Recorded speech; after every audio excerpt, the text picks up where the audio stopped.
오늘의 핫쌈 첫 번째 주인공은 문다희 씨인데, 문다희 씨가 청와대 관사에 거주하면서 숙박업을 했다라는 지적이 나오고 있습니다. 그렇다면 문제는 더 달라집니다. 들어보시죠. 알고 주도 면밀하게 법망을 피하기 위해서 한 것이지 예. 이런 행위를 이건 실수의 것이 아니다. 왜 이렇게 문다희 씨만은 이런 일이 벌어지는지. 양평동 숙소를 매입하고 할 때는 그런 명목으로 본인이 청와대 들어가서 살 때잖아요. 어떻게 보면 본인이 개인적으로 부담해야 될 숙박비, 여러 가지 뭐 음숙 비용을 국민들이 세금으로서 청와대에 같이 함께 기거하면서 정작 있어야 될 예. 지분 영리 목적의 불법적인 대여 행위를 했다라는 것은 참 이것은 좀 보기 안 좋다. 양평동 주택, 양평동 빌라, 청와대 관저에 거주했던 시점이라면 김영주 의원님, 네. 이 양평동 빌라를 보유하고 있었던 시점이었는데, 그렇다면 제주, 그다음에 영등포에 있는 오피스텔 말고 관저에서 지내면서 다른 주택도 공유 숙박을 또 돌렸다? 네. 그럼 그걸 좀 확인해 봐야 될 것 같아요. 구체적으로 단정할 수는 없을 것 같고. 그럼 만약에 왜 그렇게 이 공유 숙박 사업을 여러 개 돌렸는지. 네. 두 번째는 관저에 살면서 본인의 집은 숙박을 돌렸다면 문제가 되진 않는 건지. 네. 그러면 관저에 살면서 아버지인 문재인 당시 대통령은 몰랐다는 건지.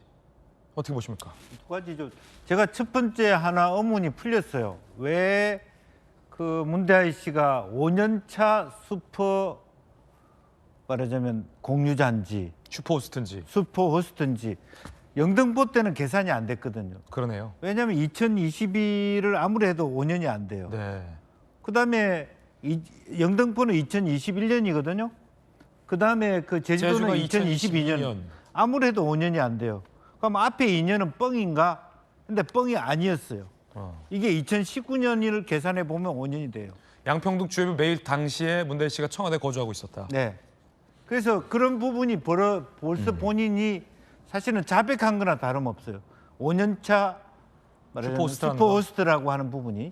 그러니까 마지막 제주 부분도 왜 7월 달에 사서 8월 달에 바로 할 수 있느냐. 이미 재미를 봤다는 거죠. 영등포까지.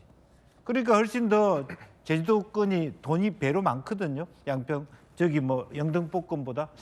참 그렇다면 제가 제일 한심하게 생각하는 것은 2022년 뭐 7월 이후는 대통령께서 퇴임 이후니까 그렇다 치더라도 19년과 21년은 재임 시절이란 말이에요.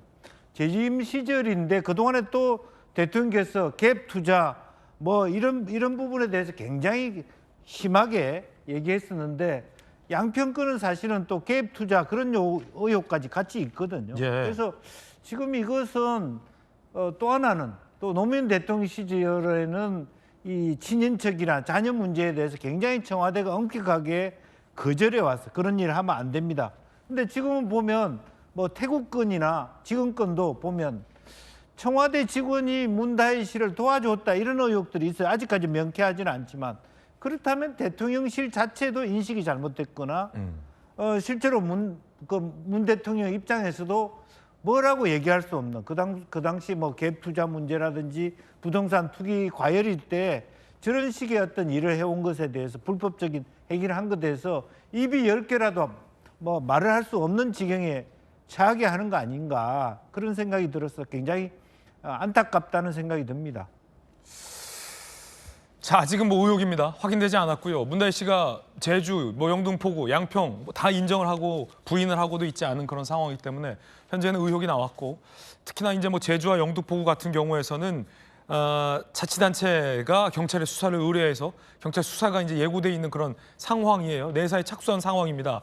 거기에 이 영등포 오피스텔을 사기 전에 양평동에 있었던 그 집을 구매한 시점에 왜 양평동 빌라에 살지 않고 관저에서 살았는지 여부. 그러면서 혹시 양평 그 집도 이런 수익 사업, 예를 들어로 운영한 것은 아닌지, 거기는 등록을 했는지, 불법성은 없는지라는 것도 확인을 해봐야 한다라는 의혹이 제기된 건데, 제가 궁금한 건 이 사정이 있겠죠. 뭐 순탄치 않은 가정 생활도 있었을 것이고 여러 가지 사정이 있었겠죠. 근데 독립된 문재인 전 대통령 주장대로 하면 독립한 성인 자녀가 이 청와대 관저에 들어왔다라는 것은 매우 이례적이긴 하잖아요. 그러면 그 시점에 집을 보유하고 있다면 그 집은 어떻게 해놨니? 라는 거에 대해서 부모로서 물어봤을 것 같은데. 그렇죠? 저도 그러니까 이게 지금 일파만파 의혹이 확산되고 있는 건데요. 그러니까 정식 그 영업 등록을 하지 않고 이른바 에어비라고 하는 공유 숙박업을 했다는 것이 이제 불법 탈법이기 때문에 이게 뭐 크게 중한 죄는 아닐 수 있습니다. 네네. 그러나 대통령의 가족이고 또 지금 이번에 새로 드러난 양평도 빌라 같은 경우 현직 대통령 때 있었던 일이기 때문에 이제 더 큰 문제가 되는데요. 여기서 더 나가서 저는 조금 더 의혹이 확산되는 게 어디까지 가냐면 지금 벌써 등장하는 게 집이 세 채 아닙니까? 문다혜 씨 명의로 돼 있는 게. 지금 양평도 빌라 이것도 뭐 적지 않은 가격이라고 지금 되어 있습니다. 대출을 얼마 끼고 뭐 했다고 하는 건데 그 당시 문재인 정부 현직 대통령 때이기 때문에 그 당시 갭 투자 같은 거 부동산 대출이 굉장히 옥죄했던 시절입니다. 그 어떻게 됐는지. 그다음에 지금 영등포 오피스텔 문제가 되는 것들도 이 문다혜 씨 명의로 돼 있습니다. 가격이 상당합니다.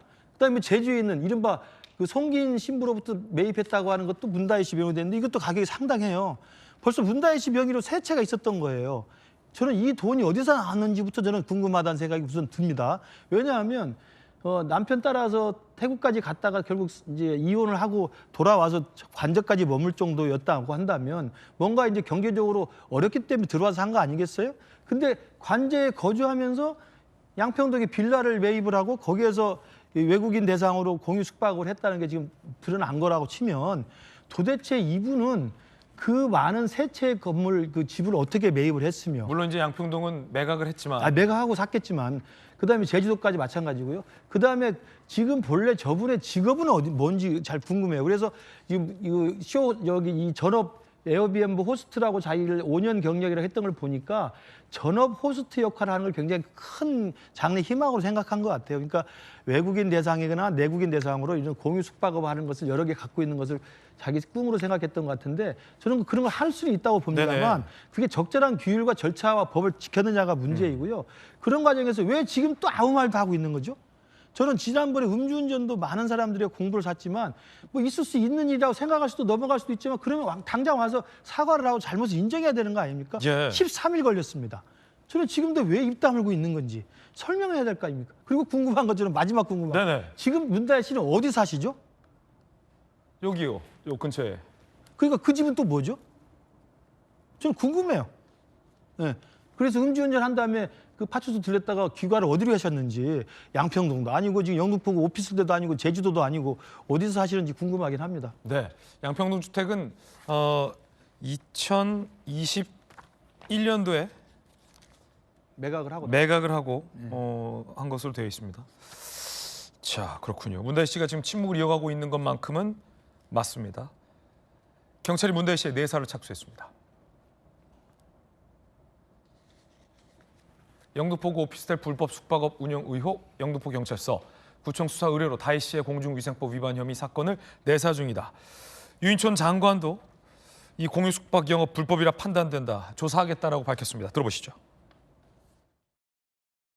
2022년 문다혜 씨가 문재인 전 대통령의 멘토로 알려진 송기인 신부로부터 3억 8천만 원을 주고 매입한 것으로 알려진 제주도의 별장입니다. 이제 에어비앤비 공유 숙박업소에 등록을 하지 않고 영업을 했다라는 의혹이 있습니다. 2022년도 7월 7일에 매수를 하고 8월 8일에 영업을 시작하는 것으로 나오는데 여기에서 묵었다는 후기가 지난 2년 동안 130건이 달렸습니다. 영등포 오피스텔 이 곳은 문다혜 씨가 2021년 6월에 이걸 6억 7천만 원에 매입을 하는데 대출이 4억 2천만 원입니다. 2021년 2월에 문다혜 씨의 양평동 다세대 주택을 팔고 9억 원에서부터 출발을 합니다. 4억 2천만 원 제외하고 들어간 돈이 11억 1천만 원입니다. 이게 일단 공유 숙박은 전체적으로 다 불법으로 지금 된 걸로 알고 있고요. 그런 문제는 아마 조사해서 발표를